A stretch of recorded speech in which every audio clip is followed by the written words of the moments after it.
ගොඩක් ආදරෙන් ඔයාලා අපේ channel එකට පිළිගන්නවා. ඉතින් වෙනද වගේම අදත් ගොඩක් රසවත් කෑමක් තමයි කියලා දෙන්නේ. පාන් පිටි වලින් වඩේ හදාගන්න විදිය තමයි අද කියලා දෙන්නේ. ඉතින් ඔයාලා අපේ channel එකට අලුත් නම් subscribe කරලා එකතු වෙන්න. ඒ වගේම රසවත් අදහසත් අපිට comment කරන් යන්න අමතක කරන්න එපා. එහෙනම් අපි වීඩියෝ එකට ගිහිල්ලා බලමු කොහොමද මේ රස වඩේ එක හදාගන්නේ කියලා. මේ වඩේ එක හදාගන්න මෙතන අරන් තියෙනවා පාන් පිටි කෝප්ප දෙකමාරක් හලලා තමයි අරන් තියෙන්නේ. ඊට පස්සේ ගම් මිරිස් කුඩු, කෑලි මිරිස්, ලුණු, කහ කුඩු චුට්ටක්, කරපිංච ඔය විදිහට කපාගෙන තියෙනවා. ඊට පස්සේ ඊස්ට් අරන් තියෙනවා. සූදුරු ඇට තේ හැඳි කාලක් විතර අරන් තියෙනවා.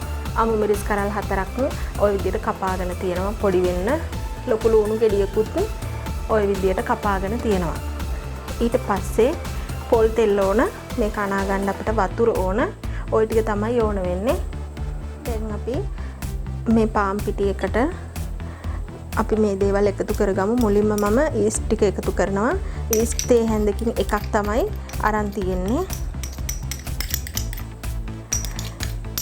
මේ ඊස්ට් එකතු කරගන්න එක එක විදියට කරන්න පුළුවන්. මන්ද රස්නේ තියෙන වතුරට මේ ඊස්ට් ටික දාලා විනාඩි 10ක් විතර තියාගෙන අපිට මේකට ඊට පස්සේ එකතු කරන්නත් පුළුවනි. මේ දවස්වල වියලි කාලගුණයක් තියෙන නිසා මම මේ විදියට පාන් පිටි එකටම එකතු කරගත්තා. ඊට පස්සේ සූදුරු ඇට ටික දානවා. ගම් මිරිස් කුඩු. මේ දේවල් අත්‍යවශ්‍යම නැහැ. ඒ වුණාට රසය ටිකක් වැඩි කරගන්න පුළුවන් නිසා මම මෙහෙම තේ හැන්දේ භාගයක් විතර එකතු කරගන්නවා. කෑලි මිරිසුත් මේ පොඩි තේ හැන්දක් මම මේකෙන් එකමාරක් විතර එකතු කරනවා. කපාගත්ත කරපිංච ටික දානවා.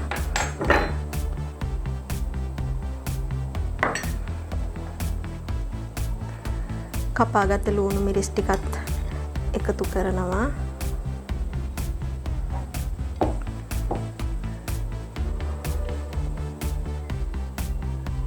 කහ කුඩු ඕනනම් විතරක් දාන්න. මං චුට්ටක් එකතු කරගන්නවා. ඊට පස්සේ ලුණු, රසායනික ලුණු මම මේකට ලුණු මේ විදියට මේ තේ හැන්දෙන් එකක් එකතු කරනවා. ඊට පස්සේ පොල් තෙලුත් තේ හැන්දක විතර වගේ ප්‍රමාණයක් එකතු කරගන්නවා. ඊට පස්සේ දැන් අපි මේ දේවල් ටික හොඳට මිශ්‍ර කරන්න ඕනේ.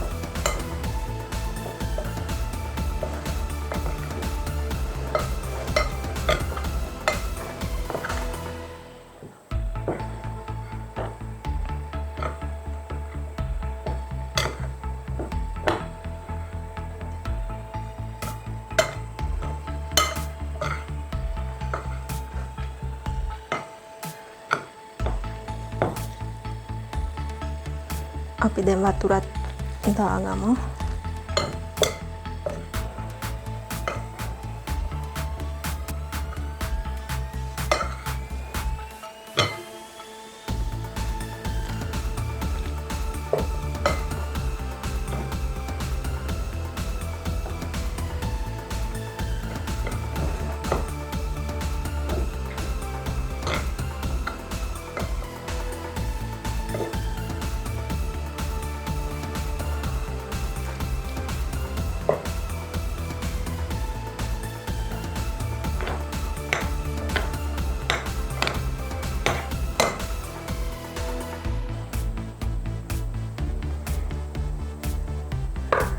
මම දැන් මේක අතින් අනා ගන්නවා.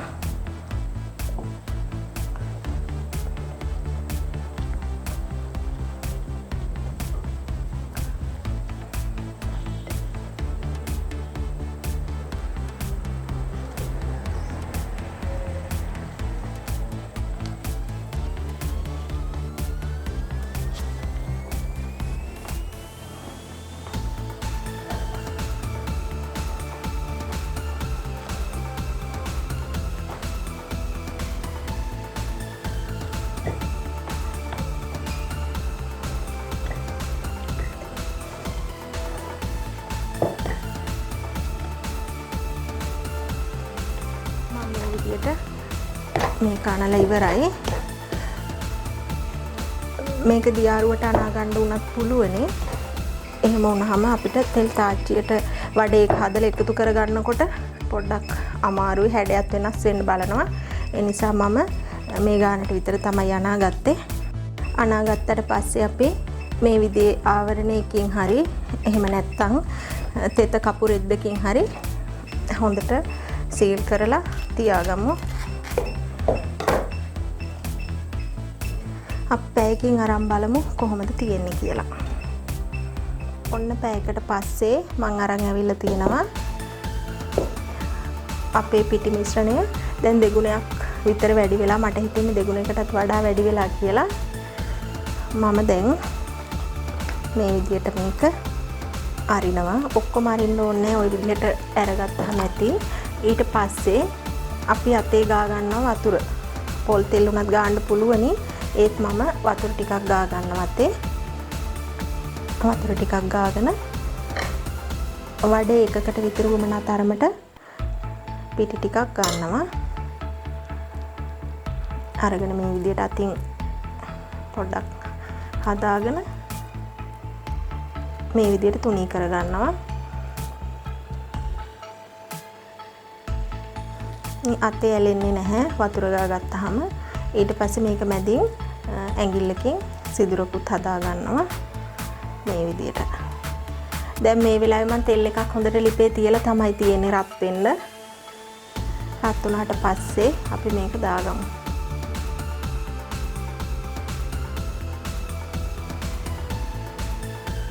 මේ විදිහට ඕන්න දැන් අපි හදාගත්ත වඩේ එක තෙල් එකට දාගමු. ගින්දර ගොඩක් වැඩි කරගන්න එපා. එහෙම වුණොත් වටේ ඉක්මනට බැදිලා මැද අමු වෙන්න බලනවා. අපි ඒ අතරේ තව එකක් දාගමු ඉඩ තියෙන නිසා.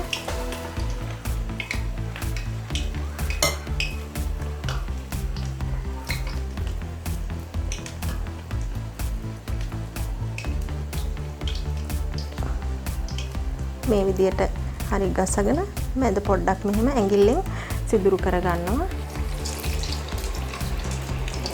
ඔන්න දැන් අපි කලින් දාගත්ත වඩේ එක උඩට ඇවිල්ලා ඒකට මොකුත් කරේ නැහැ මම. එයා තනියම තමයි උඩට ඇවිල්ලා තිබ්බේ. පස්සේ දාගත්ත වඩේ එක පොඩ්ඩක් අයින ගෑවිලා හරි ඔන්න. ඔය විදියට අපිට පුළුවන් එහා පැත්ත මෙහා පැත්ත දාගන්න.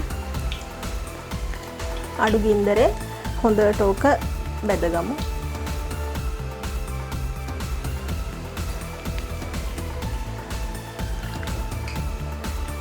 ඒ අතරේ මම තව එක වඩේ එකක් හදා ගන්නවා.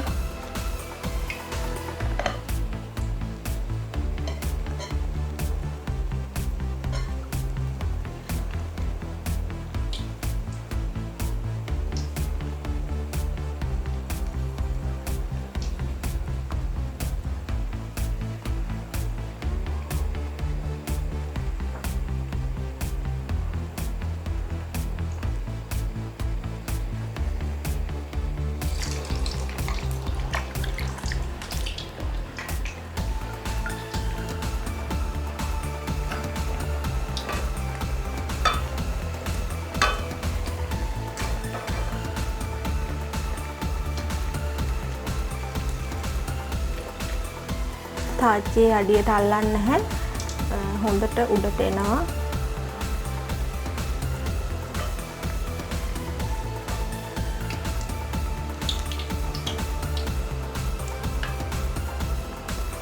මේ විදියට ඔක්කොම වඩේ ටික අපි හදාගමු.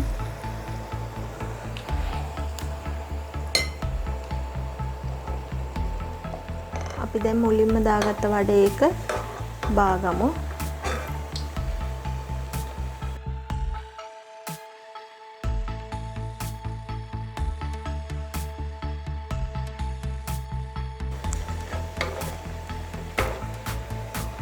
අපි කලින් දාගත්ත වඩෙත් මතක ඇතුව එහා පැත්ත මෙහා පැත්ත දෙපැත්තම දාලා බැද ගන්න ඕනේ.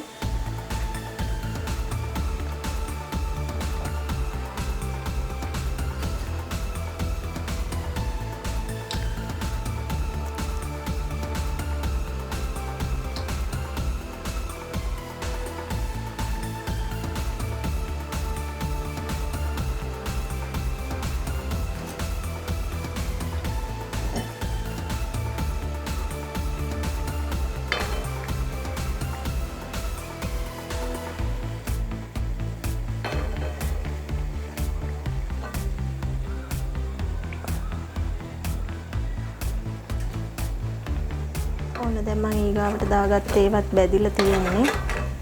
ඒ ටිකත් හිමිහිට බාගමු.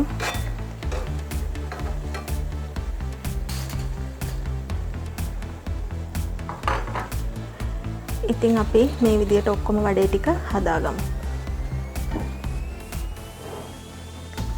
මේ අපේ බැදගත්ත සේරම වඩේ ටික දැන් අපි මේක මැදට පොඩි මිශ්‍රණයක් දාන්න තමයි හදන්නේ.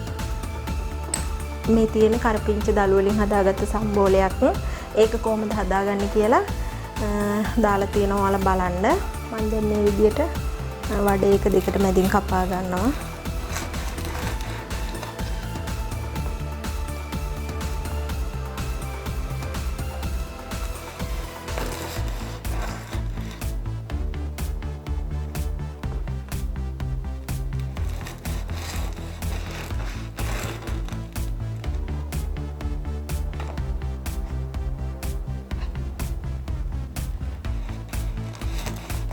මේ ඇතුළ හොඳටම ඉදිලා රසට තියෙනවා මේ වඩේ එක. ඊට පස්සේ අපේ මේ කරපිංච සම්බෝලේ මේ විදිහට ඇතුළට දා ගන්නවා. පාන් පිටි වලින් කන කෑමක් නිසා තමයි කරපිංච වලින් හදාගත්ත සම්බෝලයක් මේ ඇතුළට දාන්නේ.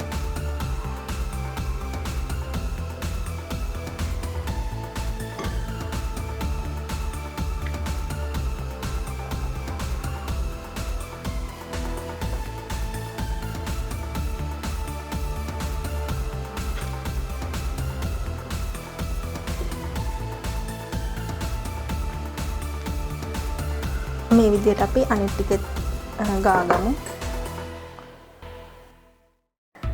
ඔන්න ඔය විදිහට වඩේ ටික ඔක්කොම අපි බැදගත්තා. ඉතින් එහෙනම් මේ වගේම තවත් අලුත් වීඩියෝ එකකින් ආයෙ හමු වෙමු.